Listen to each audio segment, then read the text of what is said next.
Nkuko rero twabibabwiye icuka ca kudeta camose ngaha mu gihugu c'u Burundi. Kudeta yobehejeje kuba nkuko twabibabwiye, akarwi kagizwe n'abajenero kateguye gutembagaza Perezida Ndayishimiye. Abo bakaba bashigikiye umukuru w'ibiro vy'igisirikare General Prime Niyongabo. Uyu nawe bikavugwa ko yaragiye gukugwa, ariko nanone Perezida akaza gusanga abari bashigikiye umugambi wabonye no kumutembagaza bose abigijeyo canke akabafata akabapfunga, iyo basigaye wenyene igihugu coba gisambutse. Inama z'urutavanako mu bihangange vya CNDD FDD mu bajenerale, ndetse n'ukuntu Perezida Ndayishimiye yoba yarasohotse igihugu afise amakuru ko hari abantu bashobora kumutembagaza. Ibiriko birabera ku radio nimbonesha kure vy'igihugu, umutekano urongerejwe cane, ariko nanone amakuru yo kwizera akavuga ko ibintu vyamaze kunyuka. Ivya kudeta biriko biravugwa vyoba vyamaze gutangazwa mu buryo bw'ibanga rikomeye cane, ariko bikaba vyanyegejwe. Perezida Ndayishimiye ahari icoba ni cishi cane, abo mu muryango wa Perezida Ndayishimiye ubwoba ni bwinshi, ariko nanone umutekano ukaba uriko urahungabana mu bice bitandukanye by'isagara ca Bujumbura. Turaza kubigaruka ko muri yano makuru twabiteguye. Niba utarafyonda kuri subscribe wabanza ugafyondako kugira igihe cose turaje turonka amakuru n'ibiganiro mwene nk'ibi turaje turabishikiriza. Kuko tumaze imisi dusemerera tuvuga ko hari akarwi kinyegeje inyuma y'umugambi wo gutembagaza Perezida Ndayishimiye, ko kariko karabitegurira mu mpisho, kandi ko ako karwi kariko karaca ku biti no ku mabuye kugira General Arengiyome Bunyoni asohoka ibohero.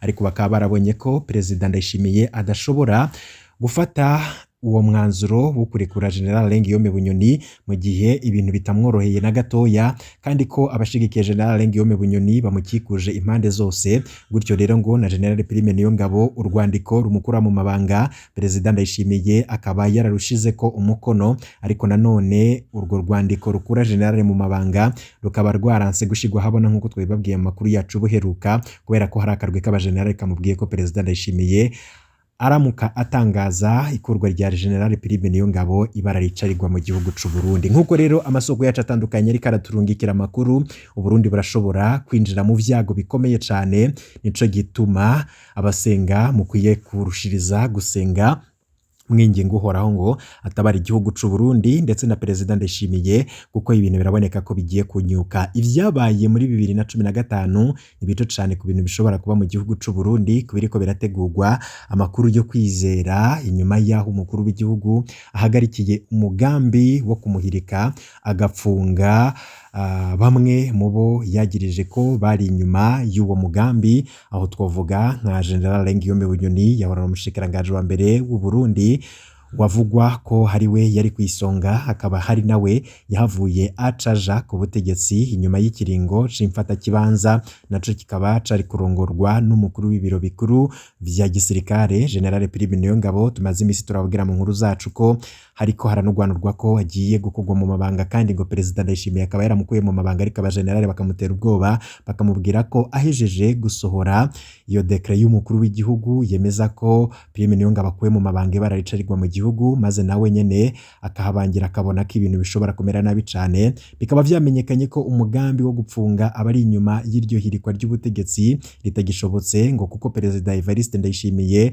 asa n'uwahawe gasopo, kuko yisanze asigaye wenyene, ngo bose atanumwe mu bo bita abagize inama nkuru y'inararibonye z'umugambwe CNDD FDD. Iyo nabo ikaba igizwe n'igice kinini c'abajenerali.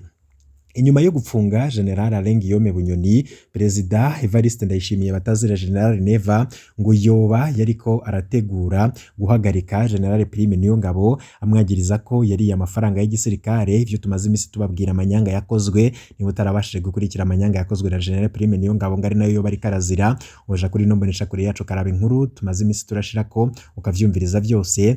Ibitamushobokeye rero na gatoya ko General Prime Niyongabo ashobora gukugwa mu mabanga, Perezida Ndayishimiye n'ivyamushobokeye vyaramutaye kuwa amazi, kuko yabona ko ahejeje kwikura ko Prime Niyongabo nawe nyene azaba yikuye ku butegetsi. Ivyo rero bikaba ngo ari uko yasanze bagenzi we bamaze kuba magabo, bararahira bararengwa ko ahejeje gukura Prime Niyongabo nyene Prime Niyongabo nawe azoca yishira hamwe n'uwo murwi bagaca batembagaza ubutegetsi bwa Perezida Ndayishimiye. Neva rero yisanze asa n'uwo bayitaye mu mucanwa, akita kuri songoye ibara rikagwa mu gihugu, akaba yaciye asa n'uwuhesha inyuma y'impanuro ya General de Brigade Jire wari yateguwe nk'uzosubirira Prime Niyongabo. Tukaba twarabwiye ko uyo Jire ari umugenzi w'akadasohoka wa Perezida Ndayishimiye, Uyo kandi akaba ari we ngo banabanye ku rugamba, akaba ari umwizigirwa wiwe akomeye cane mu gihe atarakizigira General Prime Niyongabo, kuko nyene ngo nawe ari umusuma nk'abandi bose. Gutyo rero ngo uyo Jules niwe yari gusubirira Prime Niyongabo. Uyo Jules rero niwe yahaye impanuro Perezida Ndayishimiye. Prime Niyongabo rero akaba nawe ngo yariko arakora ibishoboka vyose kugira ahamvye abariko baragwanya Perezida Ndayishimiye, kuko nawe yabona ataho asigaye, kuko nawe nyene umwanya n'umwanya yariko aricura ko ashobora gukurwa mu mabanga kandi agaca afatwa agafungwa, kuko ngo atakindi cari gukurikira, kuko Prime Niyongabo nk'umujenerali akomeye yarongoye ibiro vikuru vy'igisirikare imyaka myinshi mu Burundi adashobora gukurwa mu mabanga ngo vyijane. Ariko nanone abashigikiye General Arengiyome Bunyoni ngo baba basavye Perezida Evariste Ndayishimiye kumurekura, ngo mu gihe atabikoze ko adashobora ko azoca akumigwa mu matora yimirije, ngo ko atazokwiyamamariza ikiringo cigira kabiri mu matora yo mu mwaka 2027. Inararibonye zikaba ziriko zimwagiriza gusambura umugambwe wa CNDD-FDD ko ndetse ngo no kuwumara inguvu mu mpande zose bivanye n'ingingo ariko arafata, kandi izo ngingo zikaba ziriko ziramaramaza ibihangange vyose. Perezida Ndayishimiye akerekana ko systeme ya CNDD-FDD yuzuyemo ibisuma, kandi akerekana ko iyo systeme yubatswe n'umuhisi Petero Nkurunziza ari systeme yo kwangiza igihugu bivanye n'amasezerano yagiye arasinywa n'ibihangange bitandukanye.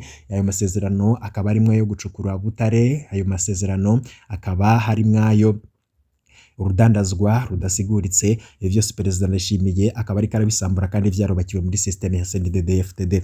Kugeza ubu Perezida Ndayishimiye yamaze kumva ko ashobora guhirikwa umwanya n'umwanya, ngari nico gituma ariko agerageza kwimenyereza amakungu mu ngendo nyinshi inyuma y'igihugu, nk'uzohava asaba ubutabazi buvuye inyuma y'igihugu, kuko nyene abona ko atabandi bazomutabara, kuko mu gihugu ciwe abantu nka bose bamaze kumuva ko bavuga ko Perezida Ndayishimiye ariko arasambura igihugu kandi ariko aracica mu ngingo afata, ndetse n'ibintu bikaba bibandanya kumera nabi mu gihugu. Ibitoro birabura, ifumbire irabura, isukari irabura, ibinyobwa vya Bralirwa birabura, mbere mu gihugu nta kintu gihari, kuko ngo ivyo vyose biriko birakogwa na kakagwi gashaka kwambika isura mbi umukuru w'igihugu Perezida Ndayishimiye. Gutyo rero nibaramuka bakoze kudeta, abanyagihugu bose baje mu mabarabara bashigikire wa murwi wakoze kudeta. Aho ni mu gihe rero izo nararibonye za CNDD-FDD basa n'abari bamaze kumukurako amaboko, kuko ngo atigeze akora ivyo bamusavye, nko gusubiza hamwe umugambwe CNDD-FDD, kurekura abakoreye umugambwe bimwe biboneka, no gutahukana bamwe mu ndongozi za CNDD-FDD bahunze muri 2015 ku kiringo ca gatatu ca Perezida Petero Nkurunziza. Kubw'ivyo rero ngo bakaba bari bamwihojeje kugira amare igihe ashigaje, ari nayo ntumbero umugambwe CNDD-FDD wakoresheje mu gutegura ubugiye guhabwa kwitoza kuba umukuru w'igihugu nk'umukandida aserukiye CNDD-FDD, ngakaba ari umunyamabanga mukuru w'umugambwe Honorable Reverien Ndikuriyo. Nawe amaze imisi yipanga muri ico kibanza, aho yagiye arazenguruka igihugu cose agirisha amanama mw'ijoro. Ivyo yariko arabwira abanyagihugu n'imbonera kuri igisirikare ciwe ntaho bimenya. Ivyo byose rero ngo ni integuro yo gutembagaza ubutegetsi bwa Perezida Ndayishimiye n'ukuntu azoca amusubirira mu gihe azoba agiye mu matora. Ariko ivy'imfata kibanza Perezida Ndayishimiye ngahejeje gutembagazwa, azosubirirwa n'umukuru w'ibiro vy'igisirikare General Prime Niyongabo, mu gihe ariko haratunganywa amatora y'ushobora gusubirira Perezida Ndayishimiye mu gihe yoba amaze gutembagazwa ku butegetsi.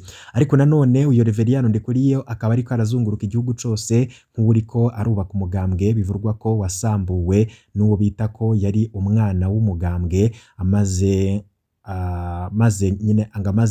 kumva n'uwo mugambwe ngo yaciye awurengera, yiyita umuvyeyi wawo, kandi ngo bizwi ko umwana atavyara se. Honorable Reverien Ndikuriyo asa n'uwuriko yubaka ivyo Perezida Evariste Ndayishimiye yasambuye muri CNDD-FDD. Honorable Ndikuriyo yoba ahanganye na Perezida Ndayishimiye. Ego nivyo ntibikiri agaseseshwa rumuri, ibintu birakomeye cane umucanwa uri kuraka muri CNDD-FDD.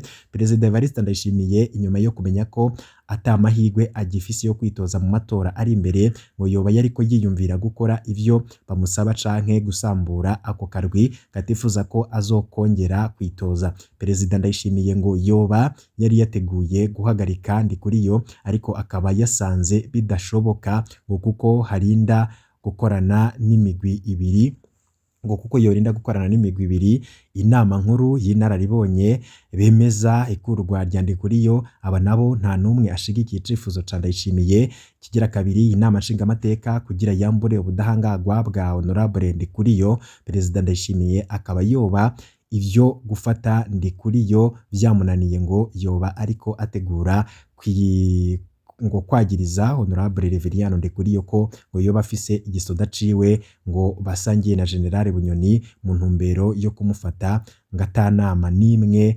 biciyemwo. Akaba ngari naco gituma hasohotse itegeko ryo kubuza kwambara imyambaro isa n'iya gisirikare. Ibi vyose rero akaba ari yamuni ya ntumbero yo kugwanya Reveriyano Ndikuriyo muri ca gisoda ciwe yari karashinga. Twababwiye ko ngari co kiriko kirategurwa ko kizokora imigumuko kandi kigatera ubwoba abanyagihugu ko ata numwe aja mu mabarabara kwiyamiriza kudeta izabihejeje gukorwa. Gutyo rero ngo imbonera kure zirakwiriye igihugu cose. Perezida Ndayishimiye nibamutera kudeta nta numwe azomushigikira kuko imbonera kure zamushigikiye zose zacitse igisoda ca Reveriyano Ndikuriyo. Abasirikare canke abashigikiye General Alain Guillaume Bunyoni ngari nabo bashigikiye Reveriyano Ndikuriyo ngo boba bari magabo ku buryo hamwe Ndayishimiye yosubira gufata numwe ngo ntibomurindiriza ngo ko aheza ikiringo arimwo. Perezida Ndayishimiye ngo rero arahitamwo kurekura General Alain Guillaume Bunyoni canke guheba ikiringo, ariko nawe ngo akaba yoba ariko agira imikenyuro yo gusambura ako karwi. Ivyo bishobora kumutaha kuw'amazi nkuko rero twabibabwiye. Icatumye havugwa icuka ca kudeta nuko ngo Perezida Ndayishimiye yamaze gusinya decret ikura mu mabanga umukuru w'ibiro bikuru vy'igisirikare General Prime Niyongabo. Ivyo akaba ari vyo biriko biratuma hariko harategurwa kudeta nyene vyihuta kuko vyabonetse ko Perezida Ndayishimiye yamaze kurenga karimbi. Bisa naho rero abo bahangange, ivyo bihangange bisa naho bahanganye, uwurusha inguvu wundi niwe azotwara hagati ya Ndikuriyo na Ndayishimiye. Ni inkuru tubandanya kubatohoreza, ibintu bikaba vyakomeye cane. Amasoko yacu yo muri CNDD-FDD akaba ariyo ariko aradushikiriza ano makuru, kandi n'amasoko atashimye ko imyidondoro yabo ija habona kubera ibihe bikomeye igihugu c'u Burundi kirimwo. Turabandanya kubikurikirana, wowe vyona kuri subscribe mugiye turaza tubaha idonido ku vyakudeta ndetse n'abahejeje kwinyegeza inyuma y'uwo mugambi yoba yamaze gutangazwa.